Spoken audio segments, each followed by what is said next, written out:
जय शिवराय मित्रांनो आणि लाडक्या बहिणींनो, हा व्हिडिओ तुमच्यासाठी खूप महत्त्वाचा आहे, तर हा व्हिडिओ शेवटपर्यंत नक्की पहा आणि तुम्ही चॅनलवरती नवीन असाल तर S9 मराठी न्यूजला नक्की फॉलो करा।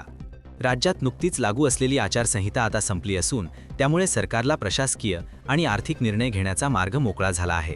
सूत्रांच्या माहितीनुसार आचारसंहिता संपताच महिला व बाल विकास विभागाने हालचालींना वेग दिला आहे।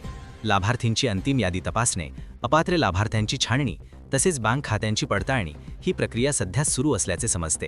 सरकारी पातळीवर निधी वितरणासाठी आवश्यक मंजुरी घेण्याचे काम अंतिम टप्प्यात आहे। जानेवारीचा हप्ता थकबाकी स्वरूपात फेब्रुवारी महिन्याच्या सुरुवातीला किंवा मध्यापर्यंत लाभार्थींच्या खात्यात जमा होण्याची शक्यता वर्तवली जात आहे। काही ठिकाणी एकत्रित हप्ता देण्यावरही विचार सुरू असल्याची चर्चा आहे। दरम्यान सरकारकडून अद्याप अधिकृत तारीख जाहीर करण्यात आलेली नसली तरी लाडकी बहीण योजना बंद होणार नाही, तर ती अधिक प्रभावीपणे राबवली जाईल असा विश्वास मंत्र्यांकडून व्यक्त केला जात आहे।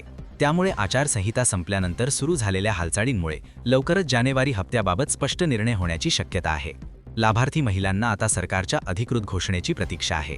अशाच नवनवीन माहितीसाठी S9 मराठी न्यूजला फॉलो करा।